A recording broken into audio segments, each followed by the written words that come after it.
Talon qui dit qu'il est un homme d'affaires, il a fait un début d'études scientifiques à l'université. Il parle vite, comme s'il savait, alors qu'il ne sait rien. Voilà un président pourri, un président brouillon. Il s'habille bien, il a des jolis costards, bien taillés. Il se met devant les gens, on croit qu'il est intelligent. Alors qu'en réalité, c'est un taré, Talon. C'est un taré. Vraiment, est-ce que vous voyez la décision qu'il a prise? C'est une décision de taré. Ce n'est pas une insulte que je lui dis. Il est vraiment taré. C'est-à-dire que c'est un type qui, en fait, qui réfléchit en étant guidé par ses désirs. C'est-à-dire qu'il prend ses désirs pour la réalité. La moindre analyse économique de la relation géoéconomique, géopolitique, géostratégique nigéro-béninoise aurait amené Talon à dire doucement, cette affaire de CEDEAO, ça va me créer des problèmes dans mon pays. Si je déplace bêtement les dominos contre le Niger, c'est moi Talon qui aurai des problèmes ici. Et ce n'est pas Emmanuel Macron qui va venir me sauver. S'il pouvait sauver quelqu'un, il aurait sauvé Bazoum. C'est-à-dire que si ces gars-là, ils réfléchissaient un peu, ils regarderaient ce qui est arrivé à Bazoum. Ils regarderaient ce qui est arrivé à Macky Sall. Et ils se diraient, attention, en fait, les patrons, nos patrons là, ne peuvent plus nous sauver. Alors, chers frères et sœurs, depuis que cette histoire s'est déclenchée entre le Niger et le Bénin, du président Patrice Talon et du général de brigade Abdourahmane Tiani qui a renversé le président Bazoum et qui est actuellement à la tête du CNSP, bien sûr, de son pays, le Niger, eh bien, sans le fait qu'il fait couler des salives, beaucoup de choses, eh bien, le grand philosophe, et Monsieur Franklin a lancé son analyse et vous savez, il n'a pas bouché, il n'a pas mis sa bouche dans sa poche, il n'a même pas essayé de filtrer ses mots. Il a dit directement au président Patrice Talon ce qu'il pense, qu'il ne connaît pas du tout son travail, c'est tout simplement pour ne pas répéter ce qu'il a dit à péter, qui ne croyait pas juste son travail, il a fait un mauvais, c'est-à-dire il n'a pas bien analysé les choses, il n'a pas pensé à son peuple selon lui, il n'a pas politiquement ou bien stratégiquement analysé les choses avant de réagir. Donc cela, c'est ce qu'il va vous faire écouter dans cette vidéo, donc vous allez suivre jusqu'à la fin et donner votre avis surtout. Donc à très quand bientôt. je dis qu'il est taré, que mes frères béninois m'excusent, c'est quand même le président de la République du Bénin, je dis qu'il est taré en raison du type de raisonnement qu'il a fait. C'était un raisonnement de taré. Bon, le port de Cotonou, il vit grâce à l'import-export béninois et à l'import-export nigérien, principalement, qui est beaucoup plus important. Parce que le Niger, c'est un état de plus d'1 million de kilomètres carrés, avec des besoins immenses. Mieux, si Talon réfléchissait, de tous les pays ouest-africains, quel est celui avec lequel le Bénin a des intérêts étroitement liés, des intérêts économiques directs? Eh bien, c'est le Niger. Parce qu'il y a eu le pipeline qui part de Koulélé au Niger pour venir au port de Sémé-Kodji au Bénin et fournir le pétrole au marché international. Un projet formidable pour lequel il faut féliciter tous les chefs d'État qui ont travaillé. C'est-à-dire que, quelle que soit la manière dont vous prenez le problème, mes chers amis, vous êtes maintenant plus de 5000 personnes, bientôt 6000 en direct de cette émission. Continuez à la partager. Le partage n'est pas suffisant. Appuyez sur le pouce levé sous la vidéo. Parce que cela permet de préparer les leaders de demain à ne pas commettre les erreurs d'aujourd'hui, les erreurs d'hier. Si Talon regardait objectivement la relation nigéro-béninoise, c'est-à-dire que le Bénin devait être le dernier pays de la CEDEAO à avoir une attitude offensive envers le Niger, en raison des intérêts vitaux. C'est pour ça que je dis que les Béninois doivent demander la démission de Patrice Talon. Parce que c'est quelqu'un qui n'a même pas regardé les intérêts vitaux du peuple béninois. C'est-à-dire qu'il y a d'autres pays qui pouvaient se permettre de se comporter de cette façon parce qu'ils ont une marge opérationnelle, géostratégique, géoéconomique, géopolitique par rapport au Niger. Mais pas le Bénin. Parce que le Bénin est intimement lié à la respiration du Niger. Si le Niger tousse, le Bénin éternue et pète. Oui! Si le Niger tousse, le Bénin éternue et pète. Si le Niger commence à brûler, le Bénin explose. C'est-à-dire que la crise nigérienne déferle sur le Bénin en une semaine. Si le Niger vole en éclats, le Bénin vole en éclats en une semaine, rien que le flux de réfugiés qui va descendre sur le Bénin est saturé. C'est vrai ou c'est faux? Quand tu dis que tu es président d'une république, la moindre des choses, c'est que tu dois veiller à des choses comme ça. Vous êtes d'accord avec moi? Puisque tu es chargé de protéger ton peuple. Donc tu ne peux pas prendre des décisions qui mettent ton peuple en très grave danger. Or, c'est ce qu'il a fait. Alors, au lieu de reconnaître la gravité de sa faute et de s'amender complètement, Talon a décidé de persister dans une politique offensive envers le Niger. En quoi consiste cette politique offensive? Il a décidé de positionner des troupes hostiles à la frontière entre le Niger et le Bénin. Sachant très bien que le Niger s'était séparé des troupes néocolonialistes françaises, il a décidé de leur accorder le gîte et le couvert à la frontière sud du Niger. C'est-à-dire, littéralement, ceux qui ont été chassés par la grande porte au Niger sont rentrés par la fenêtre aux portes du Niger grâce à Talon, qui les a installés face à l'armée nigérienne. C'est ce qu'il a fait.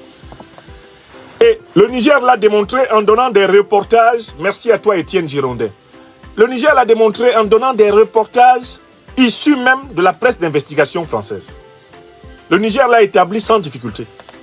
Le Premier ministre du Niger, Ali Mahaman Lamine Zeyn, a donné une conférence de presse dans laquelle il a décliné toutes les preuves de la posture hostile et permanente du Niger du Bénin envers le Niger.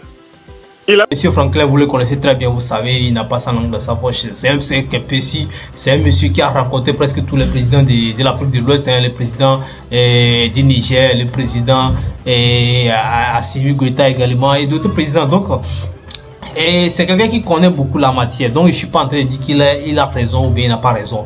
Mais il sait quoi dire, il sait de quoi il parle. Il connaît bien la matière, il connaît bien ce qui se passe dans la politique des choses. Après, plusieurs personnes ne sont pas d'accord et moi aussi, je ne suis pas d'accord par rapport d'abord à la fermeture des frontières, du fait que le Bénin puisse abriter les militaires français dans son pays, même s'ils disent que c'est le contraire. Moi, je suis qu'il n'y a pas de fumée sans feu. Si les Nigériens disent qu'il y a des militaires, c'est-à-dire des bases militaires de français au niveau du Bénin, c'est qu'il y a, même si ce n'est pas beaucoup, c'est qu'il y en a. En fait. Donc, moi, je ne veux pas...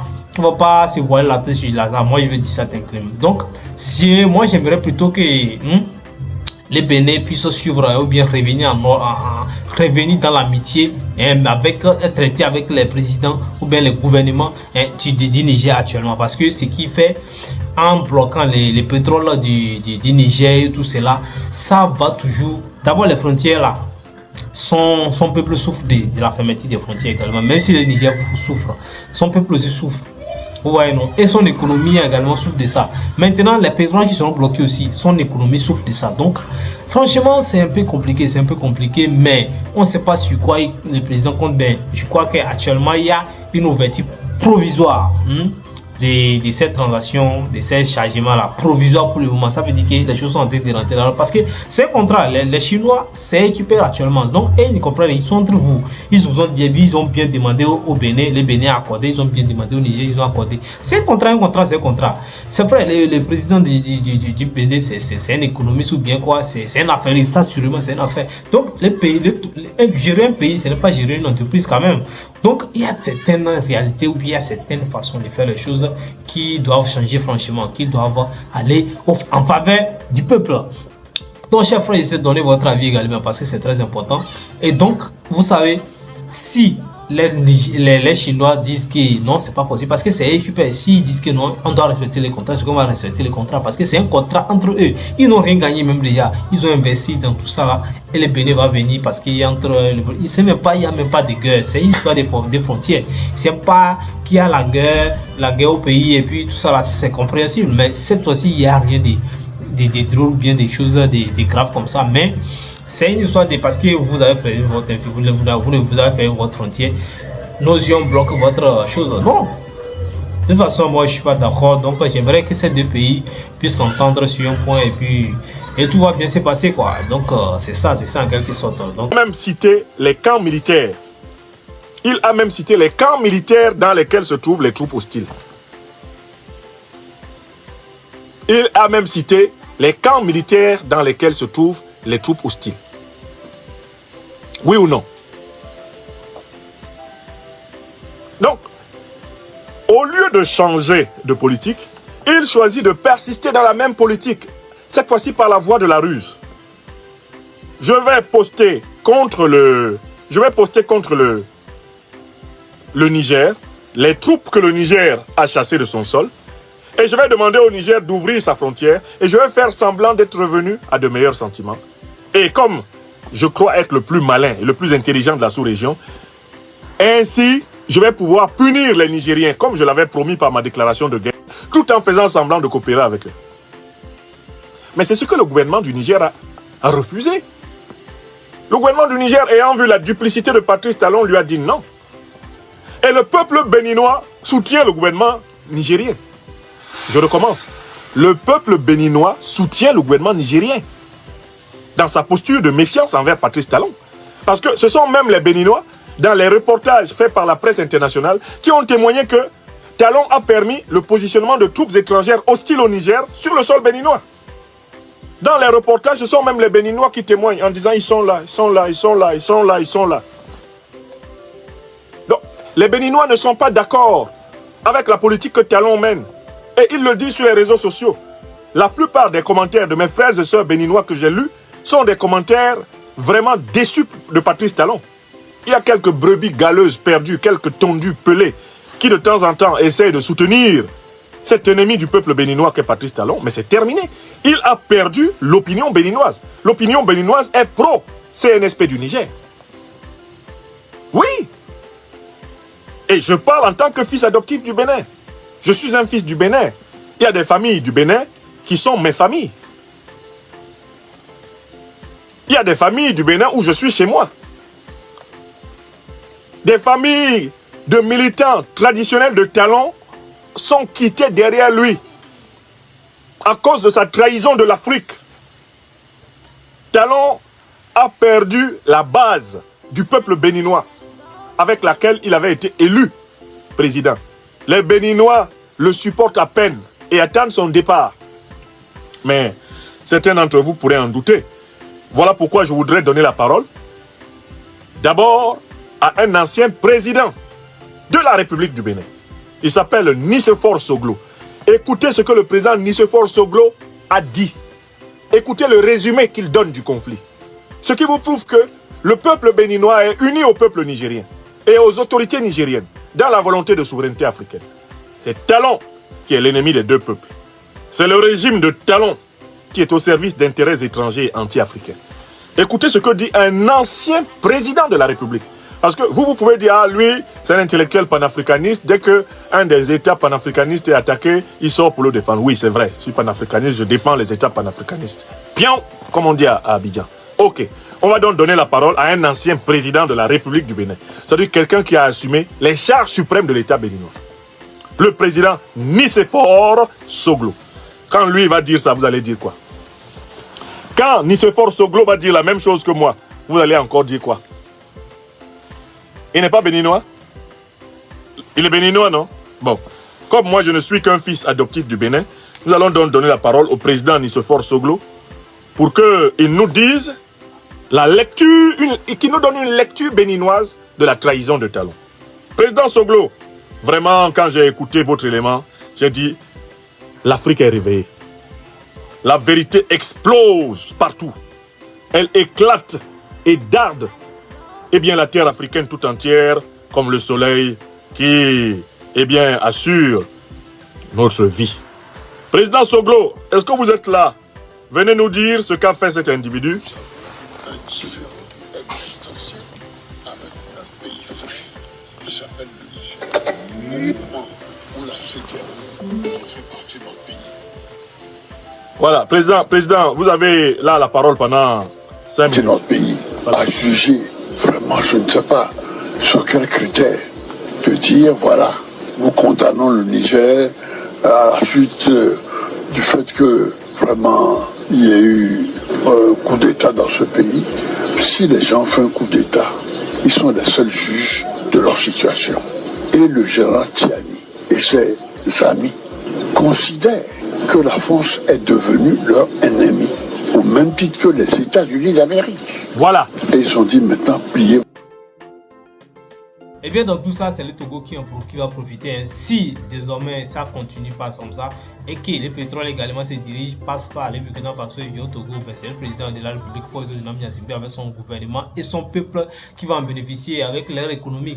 Donc, et c'est le Bénin qui perd toujours. Donc, laissez de faire cette dure les Béninois. Donc, et passons aux négociations sérieusement et on va donc voici c'était l'analyse du président du philosophe Franklin. Donc on aimerait partager avec vous aujourd'hui. Merci pour votre attention, c'est la fin pour ce numéro. Si vous êtes nouveau dans le jeu, n'oubliez pas de vous abonner, d'activer la cloche de notification, likez la vidéo, partagez surtout. D'ici là, portez-vous bien, que Dieu vous bénisse. Take care.